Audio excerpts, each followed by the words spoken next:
క్రీస్తునందు నీతిమంతులను తీర్చబడుటకు మనమందరము వెతుకుచున్న వారమై ఉన్నాం అనే విషయాన్ని భక్తుడు ఇక్కడ మరొకసారి ప్రస్తావిస్తూ ఉన్నాడు. క్రీస్తునందలి విశ్వాసము ద్వారా నీతి, ఆ నీతినే మనము అనుసరిస్తున్నాం, వెంబడిస్తున్నాం లేదా వెంటాడుతున్నాం అనే విషయాన్ని మరి మనం మరొకసారి జ్ఞాపకం చేసుకోవాల్సిన వారమై ఉన్నాం. అయితే మరి గడిచిన దినాల్లో ఈ విషయాన్ని ఒకటి మనం చూసాం. ధర్మశాస్త్రము కన్నా కృప ఎంతో అది గొప్పది అనే విషయాన్ని మనం నేర్చుకుని ఉన్నాం. ఏ విధంగా అది ధర్మశాస్త్రము కంటే కృప ఏ విధంగా గొప్పది అని చెప్పవచ్చు అంటే, ధర్మశాస్త్రము దాన్ని అనుసరించే వారందరిని కూడా ధర్మశాస్త్రము ఎలాగా చేస్తుందంటే దానికి దాసులుగా చేస్తుంది. ధర్మశాస్త్రానికి దాసులుగా చేస్తూ ఉంది. వారి మీద ధర్మశాస్త్రము ఏలుబడి చేసేదిగా ఉన్నది అనే విషయాన్ని నేర్చుకున్నాం.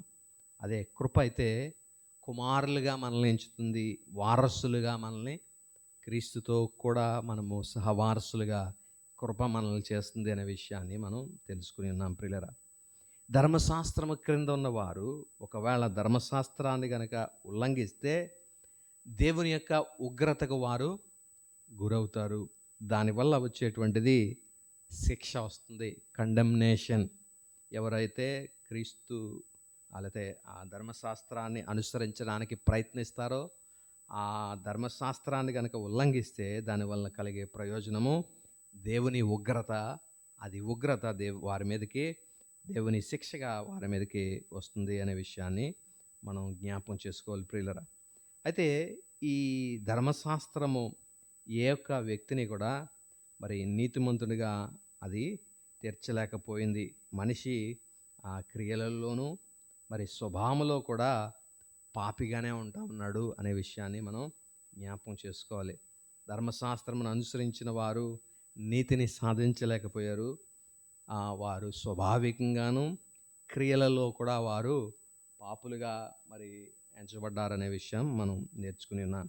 అయితే కృప క్రిందకి మనం గనక వస్తే, కృప ఏలుబడిలోనికి గనక మనం వస్తే, మరి ఎవరైతే క్రీస్తు యేసునందు విశ్వసిస్తారో వారు దేవునితో సమాధానపరచబడతారు అనే విషయాన్ని మనం చూసాం.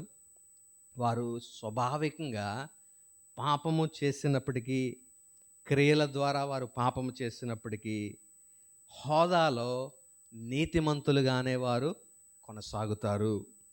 పాపము చేసినప్పటికీ, క్రియల ద్వారా స్వాభావికంగా పాపులుగా ఉన్నప్పటికీ కూడా హోదాలో దేవుడు మనకిచ్చినటువంటి హోదా నీతిమంతులము. ఆ నీతిలోనే మనం కొనసాగుతాం. వాస్తవానికి నేను చేసే క్రియలు అనీతికరమైనవి లేకపోతే నీతిగా ఉండేవి కాదు, పాపముతో కూడిన క్రియలు అయినప్పటికీ, స్వాభావికంగా క్రియలలోనూ నేను పాపినైనప్పటికీ దేవుని సహవాసములో నేను ఉన్నాను, లేకపోతే దేవుడు నన్ను సమాధానపరిచాడు, క్రీస్తు యేసునందు నేను విశ్వసిస్తున్నాను కాబట్టి నా యొక్క స్థితి హోదాలో ఎటువంటి మార్పు లేదు, నీతిమంతుడిగానే నేను కొనసాగుతాను.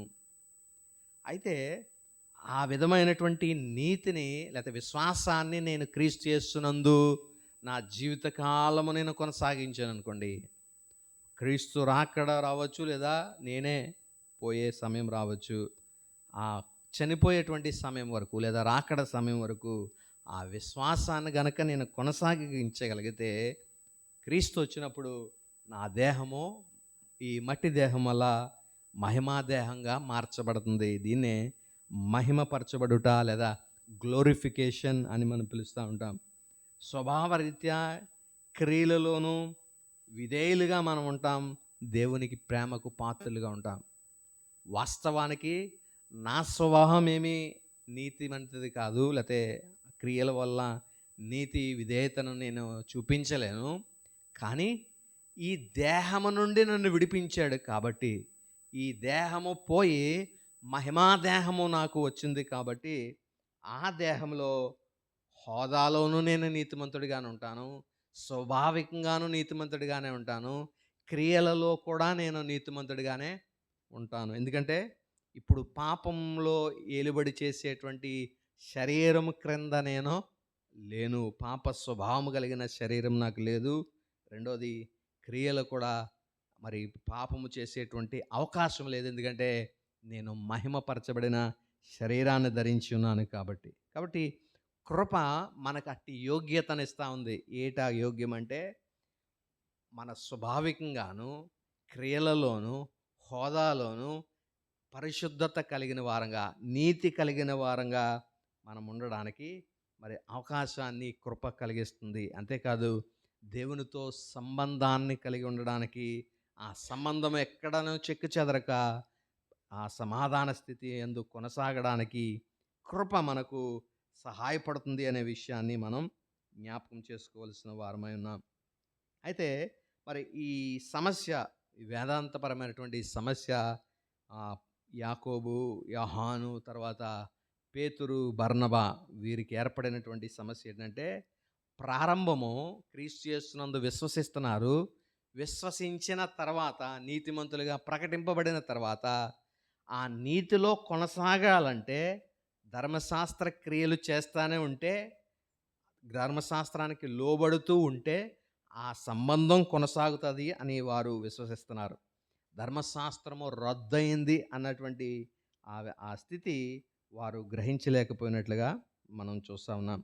వీరి యొక్క ప్రధానమైనటువంటి సమస్య ఏంటంటే, ధర్మశాస్త్రం లేకుండా ఇశ్రాయేలీయుడు అసలు ఇశ్రాయేలీలే కాదు అని, ధర్మశాస్త్రం లేకుండా అసలు మనుషులే కాదు ఇశ్రాయేల్ అనేటువంటి విధానంలో వారు ఆలోచన చేసి ధర్మశాస్త్రాన్ని ఎంత మాత్రమును కూడా వారు కొట్టివేయడానికి వారు ఇష్టపడలేనటువంటి స్థితి. దేవుడే మరి వారికి మరి అట్టి సువార్తను, ధర్మశాస్త్ర కొట్టివేయబడినటువంటి సువార్తను, అయితే ధర్మశాస్త్రానికి వేరుగా దేవుని నీతి ప్రకటింపబడుతుందని అపొస్తలుడైన పౌలుని ఎన్నుకుని పౌలు ద్వారా వీరికి కూడా సువార్తను ప్రకటించినటువంటి స్థితిని మనం చూస్తూ ఉన్నాం ప్రియులరా. కాబట్టి ఈ సమస్య, అంతియోకియ సంఘములో ఉన్నటువంటి సమస్య ఏంటంటే, ధర్మశాస్త్రాన్ని ఆచరిస్తేనే ఆ నీతిలో మనం కొనసాగుతాం అనేటువంటి ఆ సమస్యను పౌలు ఇక్కడ పరిష్కరిస్తున్నట్లుగా మనం చూస్తూ ఉన్నాం ప్రియులరా. అయితే ధర్మశాస్త్రం లేకుండా అసలు యూదుడే కాదనేటువంటి వారి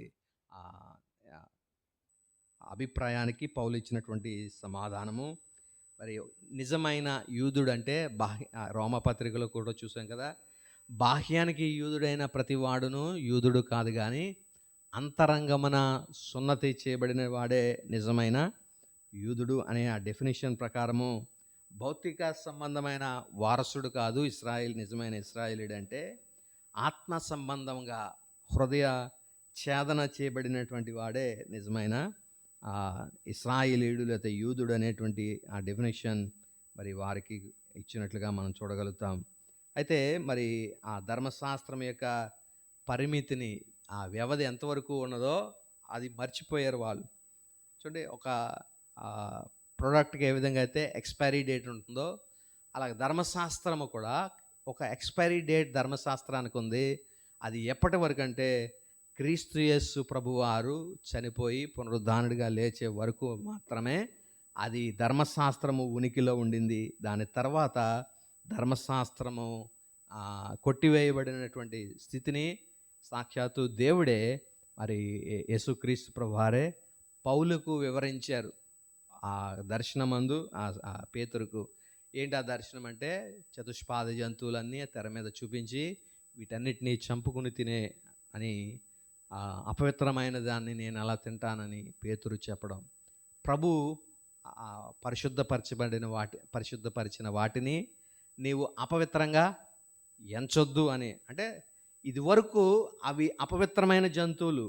ఎందుకంటే దేవుడు లేవికాండం 11వ అధ్యాయంలో ఇచ్చిన డెఫినేషన్ ప్రకారం తినవలసినవి, తినకూడనివి వేరువేరుగా ఉన్నాయి. ఆ తినకూడనివి తింటే కనుక వీరు అపవిత్రపరచబడతారు అనేటువంటి స్థితి. అయితే ఇప్పుడు దాన్ని తినమంటున్నాడు అంటే దాని అర్థం ఏంటంటే, ఆ లా ఏదైతే ఉందో, చట్టము, చట్టాన్ని దేవుడు కొట్టివేశాడు అనేటువంటి విషయాన్ని మనం వారు అర్థం చేసుకోలేకపోయారు పేతురు. అదే పౌలు మరి ఆ విషయాలను వారికి మరి తెలియపరిచి, నేను ఏదైతే దాన్ని పడగొట్టానో దాన్ని గనక నేను మరలా కట్టిన వాడనైతే నేను వాక్యం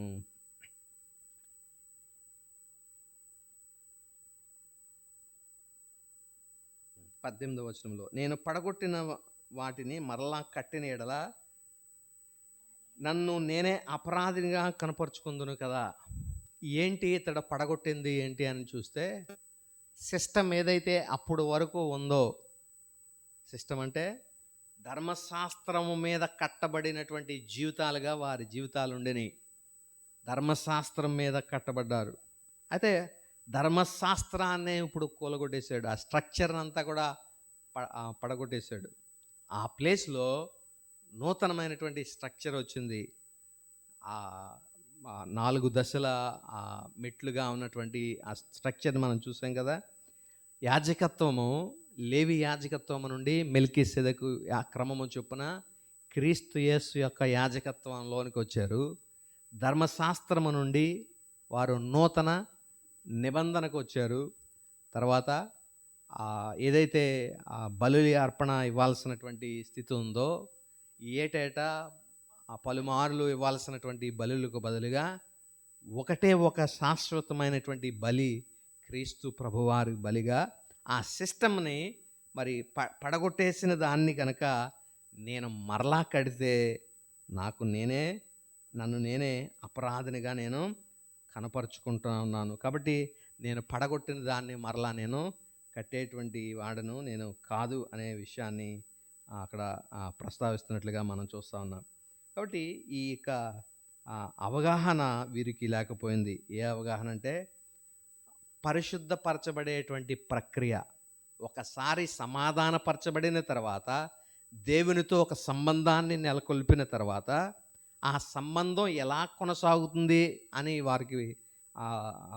వారి మధ్య సమస్య ఏర్పడింది. యూదులు, లేకపోతే పేతురు, యాకోబు, యోహాను, బర్నబాలు వీరందరూ కూడా కొనసాగాలి అంటే, సంబంధం చక్కగా కొనసాగాలంటే ధర్మశాస్త్ర క్రియలు చేయాలి, అప్పుడే ఆ సంబంధం చక్కగా కొనసాగుతుందని వారు. అపోస్తలుడైన పౌలు మాత్రం ఆ ధర్మశాస్త్రం ఆచరించాల్సిన పని లేదు, అది విశ్వాసము ద్వారానే అది కొనసాగుతుంది. క్రీస్తు యేసునందు విశ్వాసము ద్వారానే ఆ సంబంధము నిలకడగా కొనసాగుతుందనే ఆ సత్యాన్ని వారికి వివరించడం జరుగుతూ ఉంది ప్రియులారా. కాబట్టి ఈ సమాధాన స్థితి యందు మరి వారు మరి తర్వాత వారు కూడా దీన్ని అంగీకరించినటువంటి స్థితిని మనం చూస్తూ ఉన్నాం ప్రియులారా. అయితే మరి ఉద్దేశపూర్వకంగా, మరి స్వాభావికంగాను క్రియలలోనూ ఉల్లంఘించేటువంటి ఒక వ్యక్తి మరి ఏ విధంగా మరి నీతిమంతుడిగా తీర్చబడగలుగుతాడు అని అంటే, మరి ధర్మశాస్త్ర సంబంధంగా అతడు ఎంత మాత్రమును నీతిమంతుడిగా తీర్చబడడు, కానీ క్రీస్తు యేసునందలి విశ్వాసము ద్వారా మాత్రమే అట్టి వ్యక్తి మరి నీతిమంతుడిగా తీర్చబడగలుగుతాడు అనే విషయాన్ని మరొకసారి ఈ వాక్యం ద్వారా మనం నేర్చుకోగలుగుతా ఉన్నాం ప్రియులారా. అయితే ఇక్కడ ఒక విషయాన్ని మనం గ్రహించాలి. ఏంటంటే, మరి నీతి కలుగుతుంది అనేటువంటి ఒక నిరీక్షణతో మనం జీవిస్తూ ఉన్నాం. వాస్తవానికి మనం ప్రకటింపబడిన నీతిమంతులం, అనగా హోదాలో నీతిమంతులుగా చలామణి అవుతూ ఉన్నాం. వాస్తవానికి నీతిమంతులమా అంటే ఇంకనూ మనం నీతిమంతులం కాదు. క్రీస్తు యేసు ప్రత్యక్షమైనప్పుడే ప్రతి విశ్వాసి కూడా సంపూర్ణ నీతిమంతుడిగా తీర్చబడతాడు. అప్పుడు వరకు హోదాలో మనం నీతిమంతులమే, దానివల్ల వచ్చే ప్రతి ప్రయోజనాన్ని మనం పొందుకుంటా ఉన్నాము. అయితే ఈ 5వ అధ్యాయము 5వ వచనాన్ని మనం చదువుతున్నట్లయితే, 5వ అధ్యాయం 5వ వచనం, ఎలయనగా మనము విశ్వాసము గలవారమై నీతి కలుగునను నిరీక్షణ సఫలమగునని ఆత్మ ద్వారా ఎదురు చూచుచున్నాం. దేని కొరకు మనం ఎదురు చూస్తున్నామంటే, నీతి కలుగుతుంది అనే విషయం కోసం మనం అందరం కూడా ఎదురు చూస్తూ ఉన్నాం. విశ్వాసం కలిగిన వారంగా నీతి కలుగుతుంది అనే నిరీక్షణతో మనం జీవిస్తూ ఉన్నాం.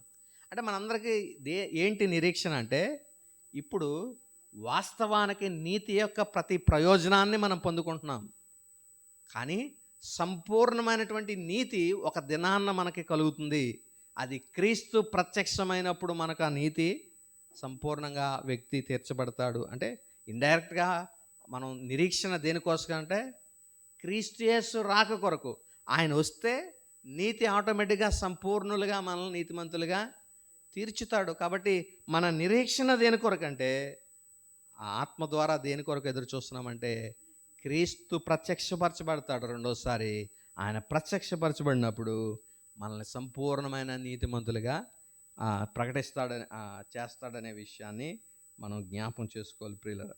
కాబట్టి క్రీస్తు యేసు యొక్క ఏదైతే మరి ముగించిన పని ఉందో, సిలువలో ఆయన సమస్తమును సమాప్తము చేసి ఇక్కడ సమాప్తమైందని ప్రభువు ఎలాగా పలికారో, ఆ సమాప్తమైనటువంటి సరిపడినటువంటి ఆ క్రీస్తు మరణం మీద మనమందరం ఏం చేయాలంటే నమ్మిక ఉంచాలి, లేకపోతే విశ్వాసం ఉంచాలి. ఇది సరిపోదు అని నీవు ఏది చేసినా దాన్ని దేని కిందకి అది వస్తుందంటే కృపను మనము నిరర్ధకం చేసేటువంటి స్థితి వస్తూ ఉంది. అందుకని అక్కడ ఆ కింద వచనంలో అంటాడు,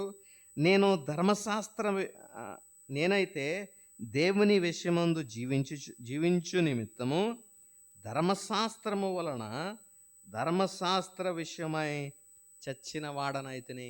ధర్మశాస్త్రం విషయంలో ఐఎమ్ డెడ్ టు లా అని చెప్తా ఉన్నాడు.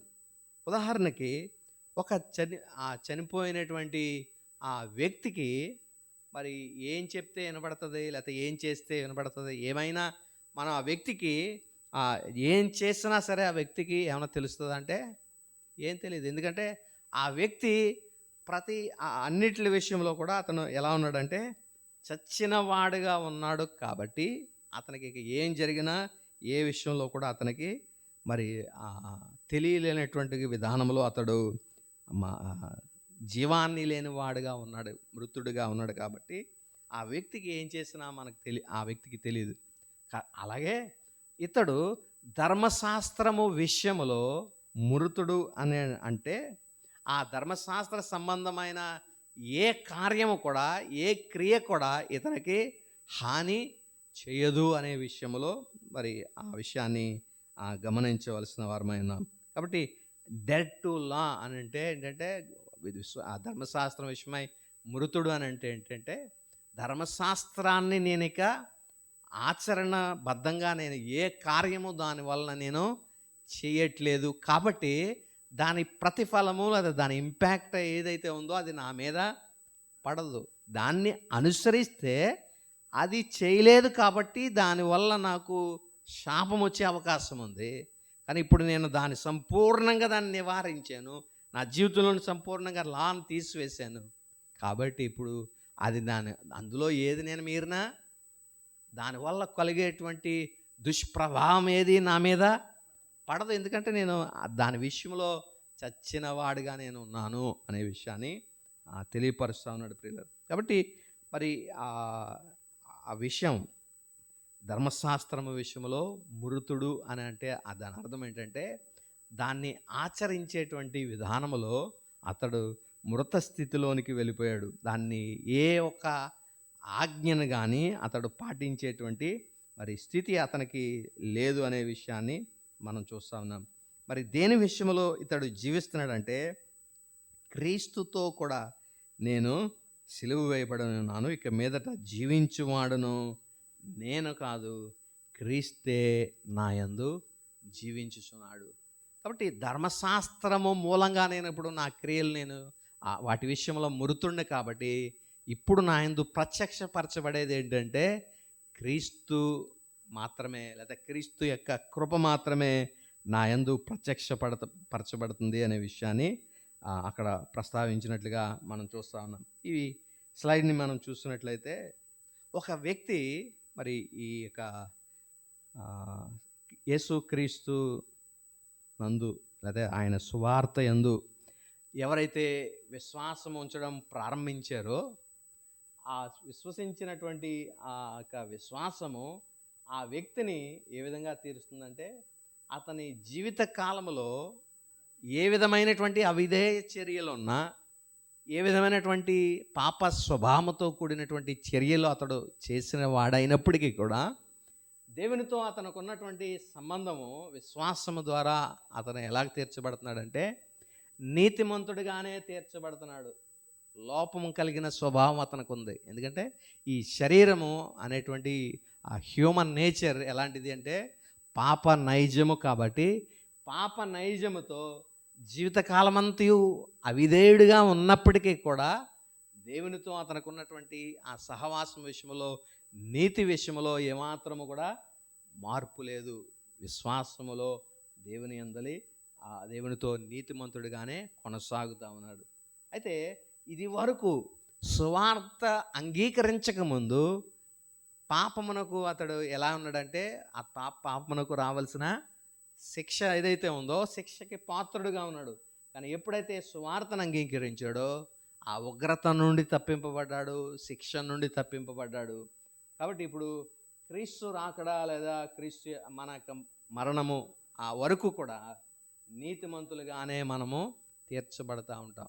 కాబట్టి ఈ విషయాన్ని మన హృదయంలో భద్రపరచుకోవాలి, ముద్ర వేసుకోవాలి. ఏంటంటే మనము మన స్వాభావికంగాను క్రియల రూపంలో కూడా పాపులమే.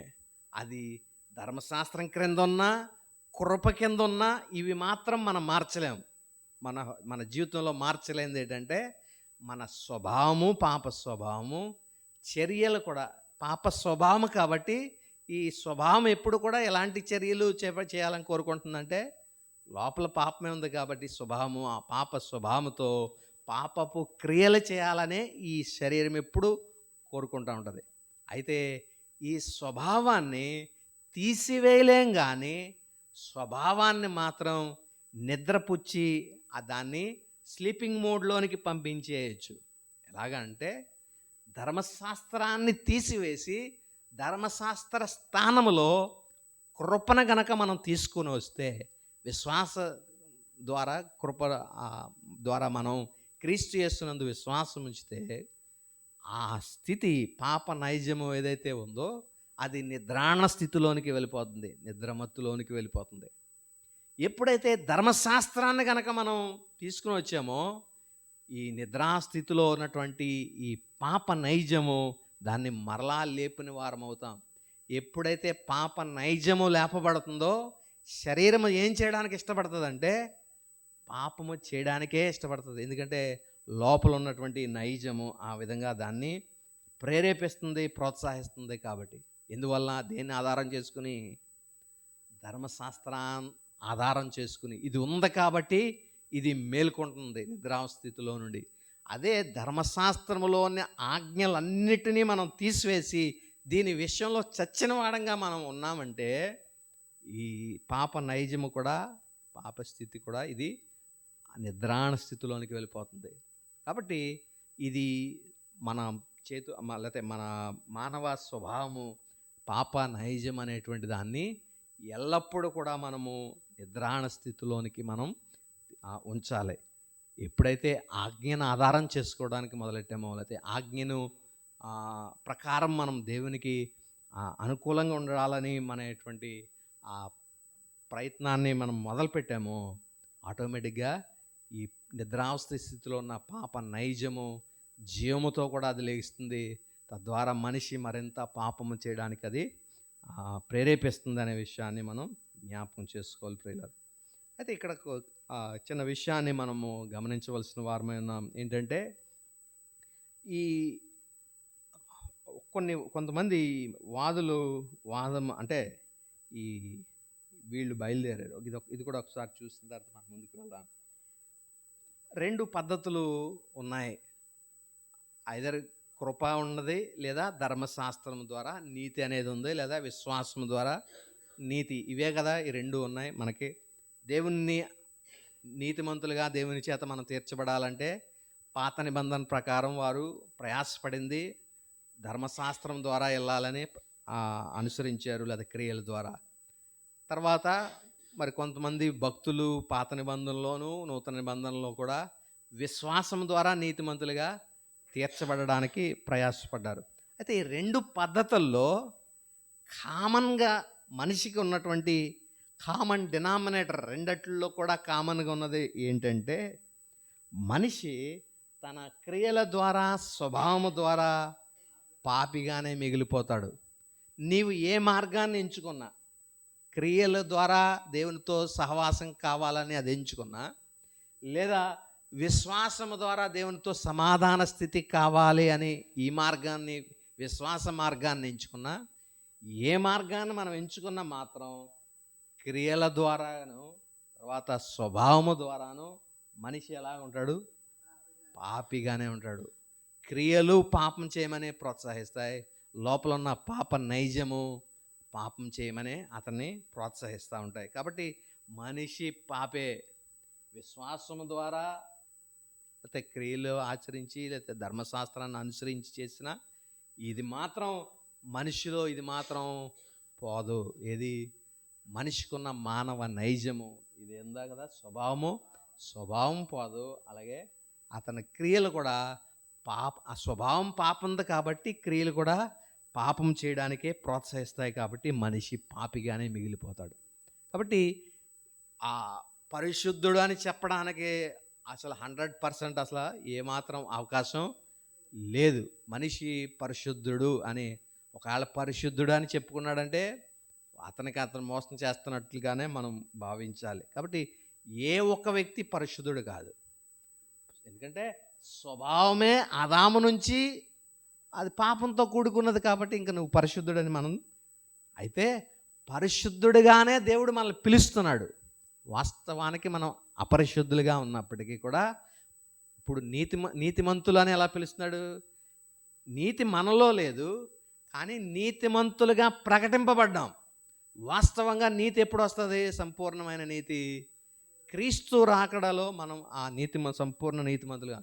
కానీ అప్పటి వరకు నీతిమంతులుగా ప్రకటింపబడతాం.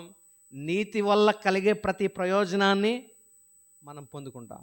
సేమ్ ఇదే పరిశుద్ధతలో కూడా. నా క్రియలు పాప స్వభావమైనటువంటి క్రియలు, మరి నేను ఎలా పరిశుద్ధుని అవుతాను? కానీ దేవుడు నన్ను ఎలా పిలిచాడు? పరిశుద్ధులుగా పిలిచాడు. కాబట్టి ఇప్పుడు పరిశుద్ధులు చాలాసార్లు ఈ పత్రికలో సంఘములో ఉన్న పరిశుద్ధులకి అని అంటే వాళ్ళందరూ పరిశుద్ధులనా? కానీ వాస్తవానికి వాళ్ళు పరిశుద్ధులేం కాదు. కానీ క్రీస్తు ప్రభువారు మనల్ని అలా ప్రకటించారు. నీవు పరిశుద్ధుడని ప్రకటించారు కాబట్టి నేను పరిశుద్ధుడిని. వాస్తవానికి నా క్రియలు, నా స్వభావము పాపమే అయినప్పటికీ పరిశుద్ధులుగా వాస్తవానికి సంపూర్ణ పరిశుద్ధుడిని నేను ఎప్పుడవుతానంటే నీతిమంతుల్లాగా. ఇందాక నీతి ఎప్పుడు కలుగుతుంది? సంపూర్ణమైన నీతి అంటే క్రీస్తు రెండవ రాకడలో ఎప్పుడు సంపూర్ణ నీతిమంతులుగా అవుతారో అలాగే క్రీస్తు రెండవ రాకడలోనే సంపూర్ణ పరిశుద్ధులుగా మనం అందరం అవుతాం. అప్పటి వరకు ప్రకటింపబడిన పరిశుద్ధులము, ప్రకటింపబడిన నీతిమంతులము. దేవుడు ప్రకటించాడు. నీతిలో ఉన్న ప్రతి ప్రయోజనాన్ని పొందుతున్నాం. నీతిమంతులుగా ఉన్న ప్రతి ప్రయోజనాలు, పరిశుద్ధతలో ఉన్న ప్రతి ప్రయోజనాన్ని మనం పొందుతాం అప్పటి వరకు. కాబట్టి ఈ విషయాలు మనం జ్ఞాపకం చేసుకోవాలి. ఒకటే శేషం మాత్రం మిగిలిపోతుంది మానవులో. అదేంటంటే అతని స్వభావము, అతని క్రియలు ఎల్లప్పుడూ పాపిగానే మనిషి జీవిస్తున్నాడు అనే విషయాన్ని మనం జ్ఞాపకం చేసుకోవాలి. అయితే ప్రియులరా, ఈ కృపను ఇంతగా మనము హైలైట్ చేస్తున్నప్పుడు కొన్ని వాదాలు ఆ కాలంలో పుట్టుకుని వచ్చినాయి. ఏంటంటే ఈ విషయాన్ని ఒకసారి మనం చూద్దాం. వర్గీకరణ మరి మనం చేసినప్పుడు విశ్వాసము ద్వారా సమాధాన స్థితి, విశ్వాసము ప్లస్ క్రియలు ద్వారా సమాధాన స్థితి అనేవి రెండు ఉన్నాయనుకోండి. ఒకటి, మనిషి పాపమును సంబంధించిన ఆధారం అతనిలో కనిపించినప్పుడు, అయితే పాపము చేశాడు అని అనుకోండి. మొదటి కేసులో అంటే విశ్వాసం ద్వారా మాత్రమే దేవునితో సమాధాన స్థితి అనే విషయంలో మనిషి పాపము చేశాడు, లేకపోతే పాపం అతని జీవితంలో సంభవించింది. అప్పుడు ఇతని పాపము యొక్క ఫలితం ఏంటంటే, పాపం చేయడం వల్ల కలిగే ఫలితం ఏంటంటే అతని స్థానము మరి ఏమాత్రం కూడా ప్రభావితం కాలేదు. ఏ స్థానం? దేవునితో తనకుండేటువంటి సహవాసములో కానీ, నీతిమంతుడు పరిశుద్ధుడని ప్రకటింపబడినటువంటి ఆ స్థితిలో కానీ ఎలాంటి ఏమంటాం ఫలితము ఆ దాంట్లో కనిపించలేదు. ఆ విధంగానే నీతివంతులుగా పరిశుద్ధులుగా యథావిధిగా ఉన్నారు. పాపము సంభవించినప్పటికీ ఏ స్థితిలో? విశ్వాసము ద్వారా మాత్రమే సమాధాన స్థితి అని నమ్మేటువంటి వారు ఆ స్థితిలో. కానీ విశ్వాసముతో పాటు మనం కూడా ఏదో క్రియలు చేయాలండి, లేకపోతే ధర్మశాస్త్ర సంబంధమైన ఆజ్ఞలు కూడా పాటించాలండి, అప్పుడే మనకి సమాధాన స్థితి అని చెప్పేవారు ఉంటారు కదా. వాళ్ళ విషయంలో ఒకవేళ వాళ్ళకి జీవితాల్లో పాపము సంభవిస్తే పాపం యొక్క ఫలితం వారి జీవితంలో ఏంటంటే ఆ స్థానం ఏదైతే దేవుడు అనుగ్రహించాడో ఆ స్థానంలో నుండి వారు తొలగిపోతారు. ఎందుకంటే వారు క్రియల ఆధారం చేసుకున్నారు. ధర్మశాస్త్రం విశ్వాసముతో పాటు క్రియలను ఆధారం చేసుకున్నారు. క్రియలు జరిగించినంత కాలం వారు దేవునితో సంబంధంలో ఉంటారు. క్రియల విషయంలో ఎప్పుడైనా వారు తప్పిపోయి ఉంటే వారు దేవునితో ఉన్న సంబంధంలో కూడా వారు తొలగిపోతారు, తెగిపోతుంది. ఎందుకంటే వారు ఏర్పరచుకున్నటువంటి ఆ క్రియల ద్వారా సమాధాన స్థితి కావాలని వారు కోరుకున్నారు కదా. కాబట్టి మనం క్రియల ద్వారా కానీ ధర్మశాస్త్రము ద్వారా కానీ దేవునితో సమాధాన స్థితి ఎంత మాత్రం మనం కోరుకోకూడదు. విశ్వాసము ద్వారా మాత్రమే, ఓన్లీ ఫెయిత్, విశ్వాసం ద్వారా మాత్రమే మనము దేవునితో సహవాసాన్ని కోరుకోవాలి. కాబట్టి ఇది ఒక మంచి సువార్త. ఈ సువార్తని మరి ఆ మొదటి అధ్యాయంలో మనం చూసాం కదా. భిన్నమైన సువార్త వారు తిరిగిపోయారు. 6వ వచనంలో రాయబడుతుంది, మీరు మిమ్మల్ని పిలిచినటువంటి వానిని విడిచి భిన్నమైన సువార్త తట్టుకు మీరు ఎంత త్వరగా తిరిగిపోయారు. కాబట్టి ఇలాంటి బోధలు మరి వాళ్ళు ఆ గలతీ పత్రికలో సంభవించినాయి. కాబట్టి ప్రారంభించడం విశ్వాసంతోనే ప్రారంభించారు, కానీ అది కొనసాగించడం వచ్చేసరికి క్రియలు లేదా ధర్మశాస్త్ర సంబంధమైన క్రియలను ఉపయోగించుకుని నీతిని కొనసాగించాలని ప్రయత్నం చేయాలని బోధకులు చెప్పారు. కాబట్టి వారు కూడా ధర్మశాస్త్రాన్ని పాటించడానికి పూనుకున్నారు, క్రియలు చేయడానికి పూనుకున్నారు. కాబట్టి అది తప్పని మరి మరొకసారి మరి అపోస్తలుడైన పౌలు ద్వారా వారు హెచ్చరింపబడిన స్థితిని మనం చూస్తూ ఉన్నాం ప్రియులారా. అయితే ఈ వాదములో కొన్ని పుట్టుకొచ్చినాయి. ఇందులో ఈ గలతీ సంఘంలో ఉన్నటువంటి కొన్ని వాదములు ఏంటంటే, మొదటిది న్యాయవాదం. అనగా ప్రతిదీ రూల్ని అనుసరించి లేకపోతే చట్టాన్ని అనుసరించి వారి యొక్క స్థితిని, భక్తిని ఆధారం చేసుకోవడానికి లేకపోతే నీతిని ఆధారం చేసుకోవడానికి వారు అనుసరించినటువంటి స్థితిని మనం చూస్తూ ఉన్నాం. ఆ నీతిని ఆధారము స్వనీతిని కానీ లేకపోతే క్రియలను కానీ ఆధారం చేసుకోనకుండా మరి మరొక వాదం ఒకటి వచ్చింది. అదే స్వార్థవాదం. అయితే స్వార్థని ఆధారం చేసుకుని స్వార్థ యందు విశ్వాసం ద్వారా మాత్రమే వారు జీవించడానికి చూసేటువంటి వారు. వీరి కాకుండా ఇంకొక వాదం కూడా వచ్చింది. అదేంటంటే స్వేచ్ఛావాదం. అంటే వీళ్ళు ఇంకా ఏమాత్రము ఏ ఒక్క లిమిటేషన్ లేదా ఏ ఒక్క ఫోర్స్ కూడా వీరి మీద పనిచేయదు. ఇప్పుడు సపోజ్ ఇప్పుడు ఒక వ్యక్తి ధర్మశాస్త్రం కింద ఉన్నాడు.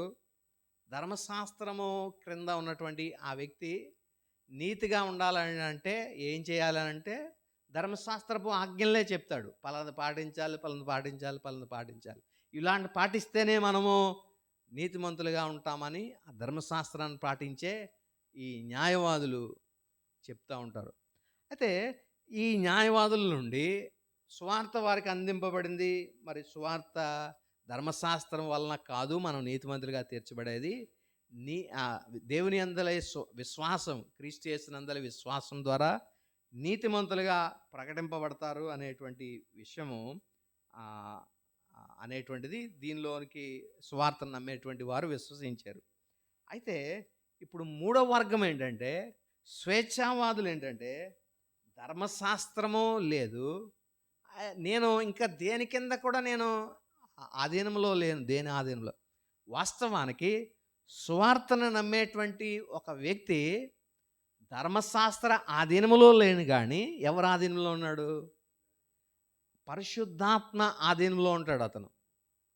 దేవుని పరిశుద్ధాత్మ ఆధీనంలో ఉండి, పరిశుద్ధాత్మ ఆధీనము ప్రకారము అతడు నడుచుకుంటా ఉంటాడు. వాస్తవానికి మనం అంటే ఏమంటాం, ధర్మశాస్త్రాన్ని అనుసరించిన ప్రతి వ్యక్తి ధర్మశాస్త్రానికి దాసుడిగా ఉంటాడు. అంటే ధర్మశాస్త్రం అతని మీద ఏలుబడి చేస్తుంది. అది ఒక మాస్టర్గా, ఇతను ఒక స్లేవ్గా ఉంటున్నాడు. అది చెప్పినట్లుగా ధర్మశాస్త్రంను బందీగా ఉంచి ఇతన్ని పరిపాలిస్తూ ఉంది. అయితే సువార్తలో ఏది మనల్ని బంధిస్తుంది? వాస్తవానికి దాని నుండి మనం స్వతంత్రులుగా చేయబడ్డాం. దేని నుండి? ధర్మశాస్త్ర స్లేవరీ నుండి మనం స్వతంత్రులమయ్యాము. కానీ ఇంకా మన మీద ఏమి ఏలుబడి చేయడానికి లేదు, అనడానికి లేదు. కానీ మన మీద ఇప్పుడు ఏలుబడి ఎవరంటే పరిశుద్ధాత్మ ఆధీనములో మనము ఉన్నాము. ఆయన పరిశుద్ధాత్మ దేవుని క్రింద మనం జీవిస్తూ ఉన్నాం. ఆయన ఏలుబడిలో మనం జీవిస్తూ ఉన్నాం. ఇప్పుడు స్వేచ్ఛావాదం ఏంటంటే, నేను ధర్మశాస్త్రం క్రింద నుండి వచ్చాను, ఇంకా నన్ను ఏలుబడి చేసేది ఏమి లేదు, పాపం చేసేది లేదు నా మీద ఏలుబడి, మరి దేవుడు కూడా నన్ను ఏలుబడి చేసేది లేదు, ఇంకా నేనే అనేటువంటిగా ఏ రకమైనటువంటి ధర్మశాస్త్రం లేదు, నన్ను నిరోధించేది కూడా ఏది లేదు అనేటువంటిది వారు నమ్ముతూ ఉంటారు. అదే సువార్తలు అయితే కృప క్రింద లేదా పరిశుద్ధాత్మ క్రింద మనం ఉన్నాం. మనల్ని నియంత్రించేది మనం ఎవరికి లోబడుతున్నామంటే పరిశుద్ధాత్ముడు మనకు అనుగ్రహించినటువంటి కృప క్రింద మనం లోబడేటువంటి వారుగా ఉన్నాం. లేదా పరిశుద్ధాత్మ దేవుడు మనల్ని తన ఏలుబడిలో ఉంచుతూ ఉన్నాడు. ఆయన నడిపించేటువంటి ఆ యొక్క విధానంలో మనం జీవిస్తూ ఉన్నాం. ఈ స్వేచ్ఛావాదులు అయితే ధర్మశాస్త్రం క్రింద లేరు, కృప కింద లేరు. నాకు ఇంకెవరు నా మీద ఏలుబడి చేసేవారు ఎవరు లేరు, నా జీవితం నాదే, నా ఇష్టం వచ్చినట్లుగా నేను చేయొచ్చు అనుకునేటువంటి విధానం. ధర్మశాస్త్రవాదులేమో న్యాయవాదులేమో ధర్మశాస్త్రం వారి మీద ఏలుబడి చేస్తుంది. సువార్తను అనుసరించే సువార్తవాదులకేమో కృప లేదా పరిశుద్ధాత్మ దేవుడు ఆధీనంలో వారు ఉండి కృప వారిని ఏలుబడి చేస్తుంది. స్వేచ్ఛావాదులకేమో కృప కానీ ధర్మశాస్త్రం కానీ ఇవేమీ మా మీద ఏలుబడి చేయట్లేదు, మా జీవితాలు మాకు నచ్చినట్లుగా మేము జీవిస్తాం అనుకునేటువంటి విధానం ఒకటి బయలుదేరింది. ఈ 3 విధానాలు కూడా ఈ గలతీ సంఘములో ఉన్నాయి. ఇప్పుడు ధర్మశాస్త్రం నుండి దేవుడు మిమ్మల్ని స్వతంత్రులుగా చేసాడంటే వాళ్ళు పండగ చేసుకున్నారు. ఇంకేంటంటే మన మీద ఇంకా ఏమాత్రం ఏలుబడి లేదు, ఇంకెవరు మనల్ని ఆపేవాళ్ళు లేరు, ఏ విధంగా మన జీవితాలు మనవి మన నచ్చినట్లుగా జీవిస్తామనేటువంటి వాదము స్వేచ్ఛావాదం, లిబరలిజం.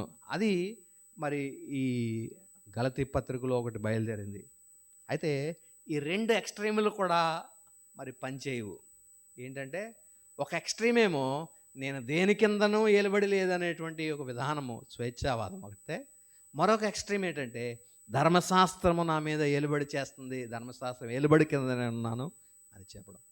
వాస్తవానికి స్వార్థను నమ్మేటువంటి వ్యక్తి ధర్మశాస్త్ర ఏలుబడి కింద లేడు, అతడు స్వేచ్ఛావాదే.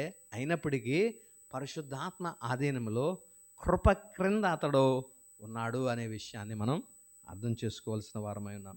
కాబట్టి అందుకనే ఇక్కడ ఈ 21వ వచనంలో అంటాడు అతను, పౌలు అంటున్నాడు, నేను దేవుని కృపను నిరర్ధకము చేయును, దేవుని కృపను నేను నిరర్ధకము చేయను.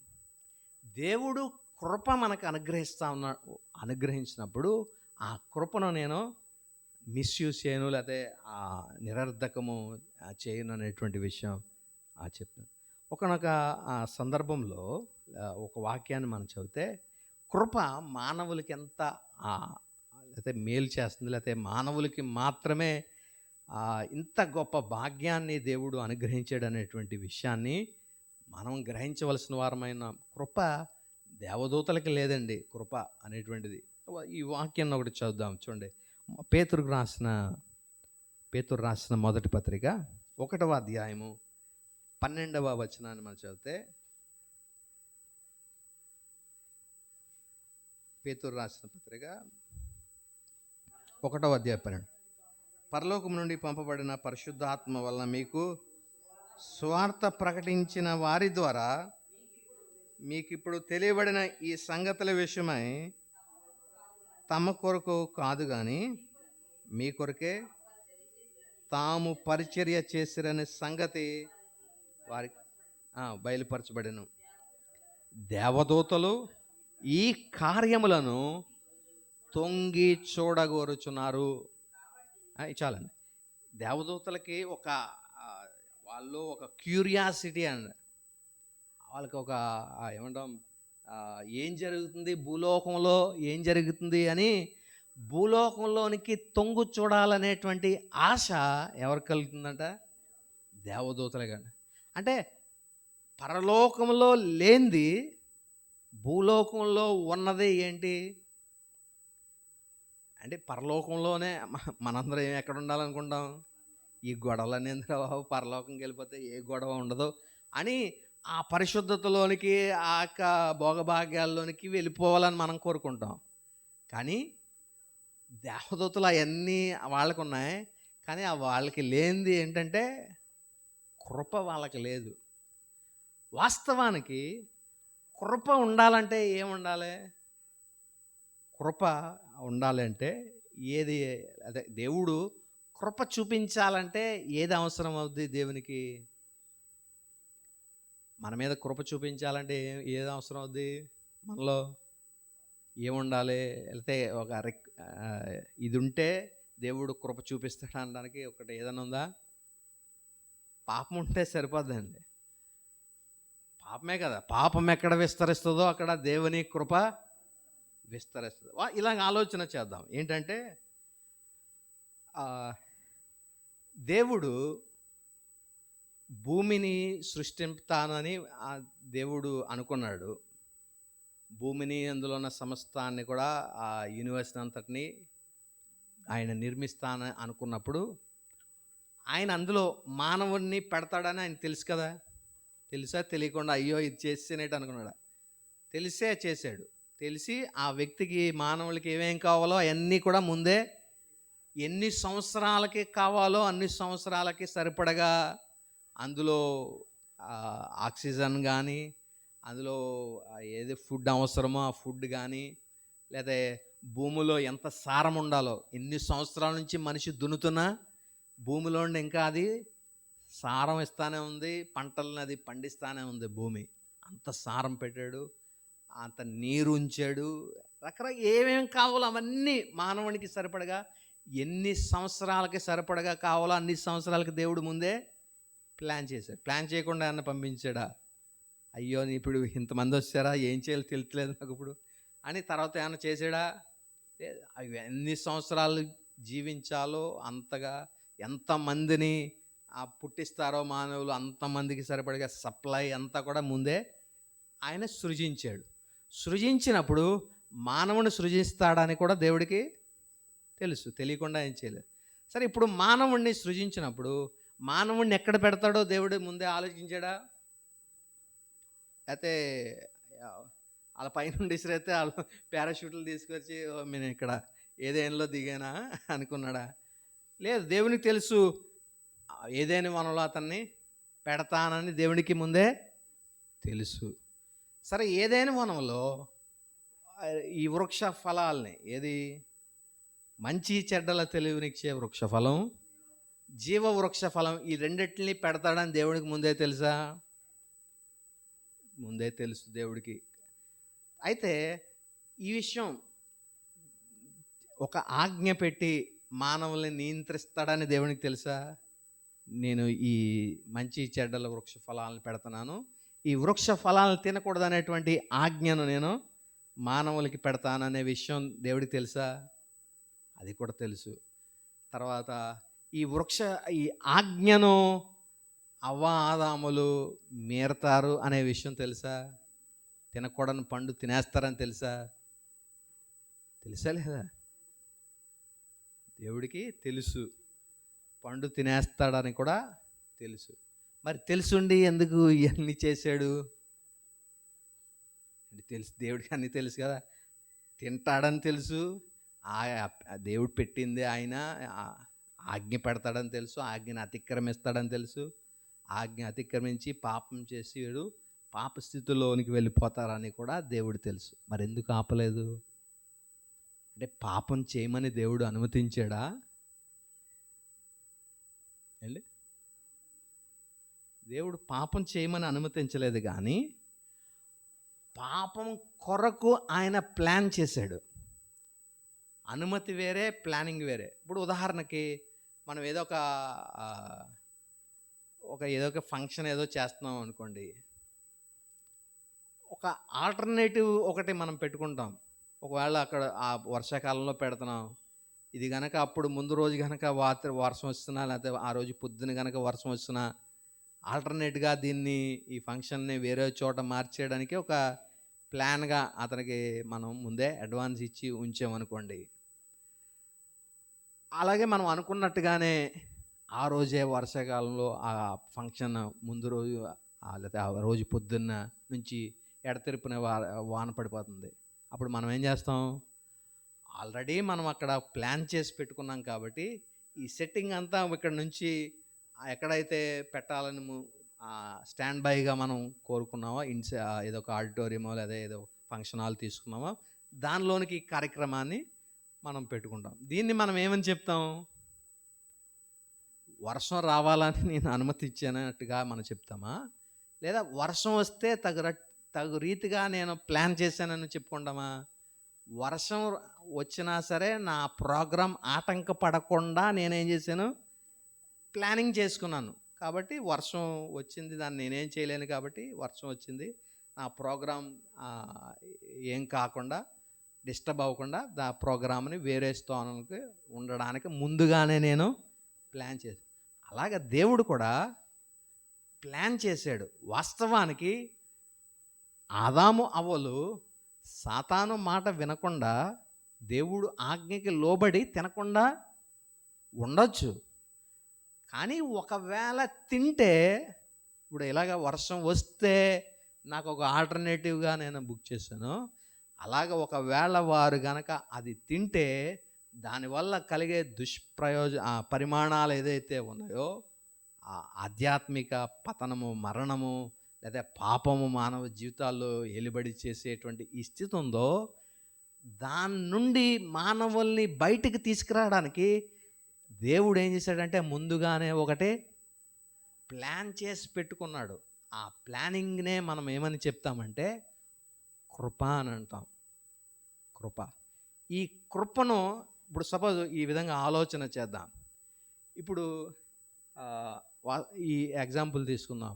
గ్రేస్ మార్కులు అనేటువంటిది ఉందనుకోండి. గ్రేస్ మార్క్స్ ఎవరికి అవసరం? 99.9% ఉండి ఒక్క మార్కులో 100% మిస్ అయిందన్న వాడికి గ్రేస్ మార్కులు ఎత్తి కలుపుతారా? కలపరు. మరి ఎవరికి కలుపుతారు? ఫెయిల్ అయిపోయి ఒక మార్కులో లేకపోతే 2 మార్కులో ఫెయిల్ అన్నిటిలో పాస్ అయ్యి ఒక సబ్జెక్ట్లో ఫెయిల్ అయిపోయిన వాడికి ఆ గ్రేస్ మార్కులు అన్నీ కలిపి అన్ని పాస్ అనేటువంటిది. ఈ గ్రేస్ మార్క్ అనేటువంటిది ఎప్పుడు తెరపైకి వస్తుంది లేకపోతే ఎప్పుడు యాక్టివేట్లోకి వస్తుంది అంటే, ఒక స్టూడెంట్ ఉండాలి, ఆ స్టూడెంట్ ఫెయిల్ అయిపోయిన వాడుగా ఉండాలి. అప్పుడే ఆ స్టూడెంట్ని పాస్ చేయడానికి కృప, గ్రేస్ మార్క్స్ అనేటువంటిది సహాయపడుతుంది. అంతేగాని డిస్టింక్షన్ వచ్చిన వాడికి 1-2 మార్కులు తక్కువ అయిపోయింది 100%కి అని వాళ్ళకి ఏమీ ఉపయోగపడదు. ఈ కృప దేవుడు ఎగ్జిబిట్ చేయాలంటే, కృపని దేవుడు యాక్టివేట్ చేయాలంటే, లేదా కృపని మన ఎడల దేవుడు కనపరచాలంటే, ఇప్పుడు దేవుడికి ఏం అవసరం? ఒక పాపి అవసరం. ఆ పాపి ఉంటేనే దేవుడు తన కృపను ఎగ్జిబిట్ చేసి ఆ పాపిని తన కృప ద్వారా నీతిమంతుడిగా చేసి కృప ద్వారా వ్యక్తిని పరిశుద్ధుడిగా చేయగలుగుతాడు దేవుడు. అంటే ఈ విధంగా ప్రశ్న వేస్తారు ఏంటంటే, దేవుడు తన కృపను బయలుపరచుకోవడానికి ఆ మానవుడి చేత పాపం చేయించాడా అని అంటారు. వాస్తవానికి దేవుడేం పాపం చేయమని ప్రేరేపించలేదు. పాపం చేయడానికి కూడా దేవుడు అనుమతించలేదు. కానీ దీన్ని మనం ఏమని పిలిచామంటే, ఇందాక చెప్పిన ఎగ్జాంపుల్ లాగా దేవుడు ముందుగానే ప్లాన్ చేశాడు. మనిషి ఒకవేళ పాపం చేస్తే ఆ పాపము నుండి మనిషిని విడిపించడానికి కృపను దేవుడు ముందుగానే ప్లాన్ చేసి ఉంచాడు. కాబట్టి ఇప్పుడు దేవుడుకున్న ఏమంటాం డీటీస్ ఏమంటాం యాట్రిబ్యూట్స్ అన్నిటిలో, దేవుడు గుణలక్షణాలన్నిటిలో వాస్తవానికి ఏమంటాం సర్వశక్తిమంతుడు, సర్వజ్ఞాని, సర్వవ్యామి, ఇలాగ ఇవన్నీ చెప్తాం కదా. ఇవన్నీ పరలోకంలో కూడా ఉంటాయి. ఈ విధంగా చెప్పచ్చు. ఏమనంటే, దేవుడు శక్తిని వివరించాలంటే దేవదూతల కన్నా గొప్పగా ఎవరో దేవుని శక్తిని వివరించలేరంట. ఎందుకంటే అక్కడి నుండి అవే చూస్తూ ఉంటాయి. దేవుడు ఎలాగ తన శక్తితో పనిచేస్తున్నాడు అనేటువంటివి దేవదూతలే కళ్ళారా చూస్తూ ఉంటాయి. కాబట్టి దేవుని శక్తిని వివరించడానికి దేవదూతలే సరిపోతాయి. అవి మాత్రమే వివరించగలుగుతాయి. ఒకవేళ కృప వివరించాలంటే దేవదూతలు వివరించలేవు. ఆ కృప ఏంటో వారికి తెలియదు. కాబట్టి మరి ఎవరు వివరించగలుగుతారు దేవదూతలకి ఆ కృప గురించి అంటే? ఒక మానవుడు మాత్రమే వివరించగలడు దేవుని కృప గురించి. ఎందుకంటే భయంకరమైన పాపిని సైతము నీతిమంతుడుగాను పరిశుద్ధుడిగా తీర్చగలిగేటువంటిది దేవుని యొక్క కృప. కాబట్టి ఒక భక్తుడు ఎలా చెప్తాడు ఏంటంటే, మనిషి కనుక పరలోకం వెళ్తే దూతలన్నీ మనుషుల చుట్టూరు పోగుబడిపోతాయంట. ఎందుకంటే కృప గురించి నాకు చెప్పవా అని. ఎందుకంటే మిగిలిన వాటన్నిటి గురించి వాటికి తెలుసు. దేవుని యొక్క గుణలక్షణాల్లో అన్నిటి గురించి వాడికి తెలుసు. ఆ God's justice and God's grace గురించి మాత్రం వివరించాలంటే మానవుడే వివరించాలి. నేను చేసిన పాపానికి ఈ రకంగా నేను శిక్ష అనుభవించాలా, కానీ నా ప్లేస్లో ఆ శిక్షని క్రీస్తు ప్రభు మీద దేవుడు మోపి ఉచితంగా ఆయన కృప ద్వారా నన్ను నీతిమంతుడిగా చేశాడు అని ఆయన కృప గురించి మనమే వివరించాలి. దేవదూతలకు తెలియదు కృప గురించి. ఆ సదుపాయం వారికి దేవుడు కల్పించలేదు. కాబట్టి దేవదూతలకు లేనటువంటి గొప్ప భాగ్యాన్ని, ఆ కృపను ఎవరికి అనుగ్రహించాడంటే పాపులమైన మనకు అనుగ్రహించాడు. అందుకనే భక్తుడు ఈ మాట చెప్పడంలో అంత అర్థాన్ని మనం చూడగలుగుతాం. ఏంటంటే క్రీస్తు నేను దేవుని కృపను నిరర్ధకము చేయను. ఆయన కృపను నిరర్ధకం చేయడం అంటే ఏంటంటే, ఒక చిన్న ఎగ్జాంపుల్ చెప్పాలంటే, నేను నీకోసం అన్నీ చేశాను, నీవు ఏం చేయవసరం లేదు. ఉదాహరణకి ఇప్పుడు అదే ఇందాక ఎగ్జాంపుల్లోనే 30 అన్ని బాగా పాస్ అయ్యాడు, ఒక సబ్జెక్ట్లో మాత్రం 34 మార్కులు వచ్చి ఫెయిల్ అయిపోయాడు. 35కి పాస్ అనుకుంటే 34 వచ్చి ఫెయిల్ అయిపోయాడు. ఇప్పుడు గవర్నమెంట్ వాళ్ళు గ్రేస్ మార్కులు కలుపుతామని చెప్పారనుకోండి. ఒకవేళ నీవు గ్రేస్ మార్కులు నాకేమొద్దు, నేను కష్టపడతానంటే ఎలా ఉంటుంది? మరలా నేను కష్టపడి మరలా నేను చదువుకొని రాస్తాను అన్నట్లుగా ఉంటుంది అన్నమాట.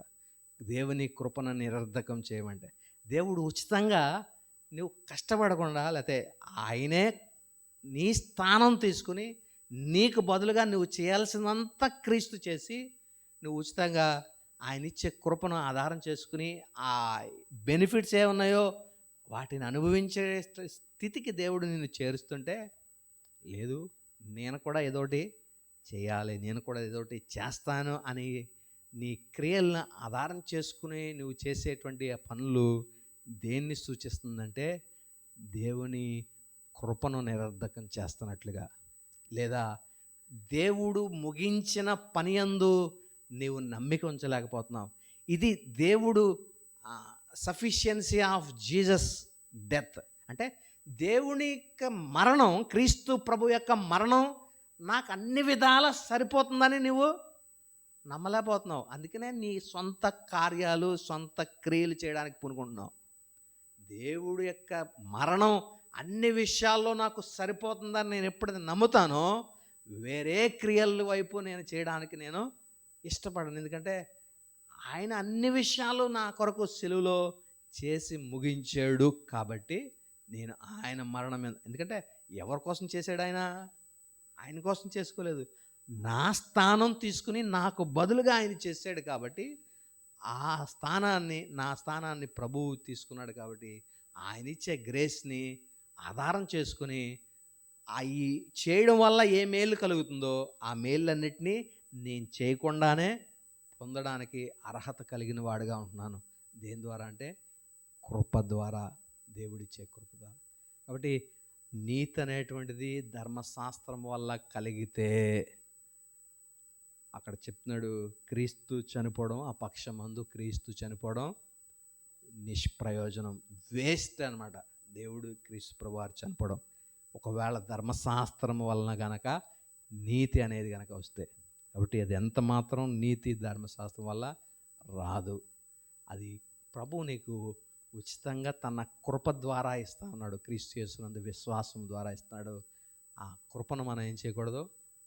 నిరర్ధకం చేయకూడదు. నేను దేవుని కృపను నిరర్ధకం చేయను. మానవులకు మాత్రమే ఈ కృప దేవుడిస్తా ఉన్నాడు ప్రియులారా. కాబట్టి దేవదూతలకు కూడా లేనటువంటి ఈ భాగ్యాన్ని దేవుడు మనకి అనుగ్రహించినటువంటి ఈ యొక్క స్థితిని బట్టి మనం ఏం చేయాలంటే, కృపను ఆధారం చేసుకుని మన క్రియలు కాకుండా, ధర్మశాస్త్ర క్రియలు కాకుండా, కృపను మాత్రమే, విశ్వాసం ద్వారా కృపను మాత్రమే ఆధారం చేసుకుని దేవుణ్ణి మనం అప్రోచ్ అయినప్పుడు దేవుడు మనల్ని అంగీకరించేటువంటి వాడై ఉన్నాడు. కాబట్టి ఈ ఆఖరి మాటను మనం మన హృదయాలు భద్రపరుచుకుందాం. కృపను నిరర్ధకం చేయొద్దు. కాబట్టి కృప నిరర్ధకం చేసామంటే దాని అర్థం ఏంటంటే, క్రీస్తు మరణం నీకు సరిపోదు అనే మాట చెప్పడమే. అంటే ప్రభు చనిపోవడం కూడా నీకు సరిపోవట్లేదు. అంటే సఫిషియన్సీ ఆఫ్ జీసస్ డెత్. ప్రభు చనిపోవడం నాకు అన్ని విధాల ఇంకా అంటే నేను మించినది అనమాట. నా జీవితానికి మించిన కార్యం ప్రభు చేశాడు. అంటే ప్రభు కార్యము సరిపోదు, నేను కూడా చేయాలి అనడం దాని అర్థం ఏంటంటే, దేవుని కృపను నువ్వు నిరర్ధకం చేస్తున్నావు. ఆయన ఉచితంగా నీకు నీ స్థానం తీసుకుని, నీ స్థానంలో అన్నీ నీకు బదులుగా ఆయన ప్రభు చేసి, దానివల్ల వచ్చే ప్రయోజనాలను మాత్రమే నేను పొందమని చెప్తుంటే, లేదు ఉచితంగా నేను చేయను, నీ ఆ క్రియలు కూడా కలిపి ఏదో చేసి నేను దాన్ని సంపాదిస్తానని ఆయన క్రియని, ఆయన మరణాన్ని సరిపోదు అని చెప్పిన వాడుగా అవుతావు. కాబట్టి అలా చేయొద్దు. కృపను నిరర్ధకం చేయకుండా కృపను సద్వినియోగపరచుకొని క్రీస్తు యేసునందు పరిపూర్ణమైన విశ్వాసంతో మనం దేవుణ్ణి ఎదుర్కొందాం. అట్టి కృప పరిశుద్ధాత్మ దేవుడు మనందరికీ అనుగ్రహించును గాక. ఆమె చిన్న ప్రార్థన చేసుకుందాం. కృపయు కనికరం గల మా ప్రియ పరలోకపు తండ్రి, మీ ఉన్నతమైన, శ్రేష్టమైన, అత్యున్నతమైన నామమునకు కృతజ్ఞతాస్తుతులు చెల్లిస్తున్నాం. ఎంతో గొప్ప భాగ్యాన్ని మీరు మాకు అనుగ్రహించారు. కృపను నాయన ఉచితంగా మాకు అనుగ్రహించారు. కృప ద్వారా ఉచితంగా మేము నీతిమంతులుగా తీర్చబడడానికి, పరిశుద్ధులుగా ప్రకటింపబడడానికి మీరు మాకు మీ కృపను అనుగ్రహిస్తున్నారు. అయితే ఇదిగో నాయన తండ్రి, మా క్రియలను ఆధారం చేసుకుని, ధర్మశాస్త్ర ఆజ్ఞలను ఆధారం చేసుకుని, కొన్నిసార్లు వాటి ద్వారా మీ కృప, వాటిని అనుసరిస్తూ మీ కృపను ఒకవేళ మేము నిరర్ధకం చేస్తున్నామేమో, దయతో మమ్మల్ని మన్నించండి. ఎంత మాత్రమును మా క్రియలను ఆధారం చేసుకొనక, ధర్మశాస్త్ర ఆజ్ఞలను ఆధారం చేసుకొనక, కృపను మాత్రమే ఆధారం చేసుకుని జీవించడానికి సహాయం దయచేయండి. భక్తుడు సెలవిచ్చినట్లుగా, దేవుని కృపను నేను నిరర్ధకము చేయను అని సెలవిచ్చినట్లుగా, ఇక్కడ కూడియున్న మేమందరమును, వాక్యం వినిచిన వారును, మీ కృపను ఎన్నడూ నానా తండ్రి మరి నానా నిరర్ధకము చేయకుండా, కృపను నానా 100% సద్వినియోగపరచుకొని మేము పొందలేని ఆ భాగ్యాన్ని, నా కృప ద్వారా వచ్చే ప్రతి ఆశీర్వాదములు, మేలును మేము పొందుకొని మీ అందు ఇంకనూ నమ్మకంగా, యథార్థంగా మీ సన్నిధిలో బ్రతకడానికి కావలసిన మీ కృపా సహాయములు కూడిన మా అందరికీ వాక్యం వినిచిన వారికి అనుగ్రహించమని యేసుక్రీస్తు పరిశుద్ధ నామమున స్తుతించి ప్రార్థించి వేడుకొంచున్నాం తండ్రి. ఆమేన్.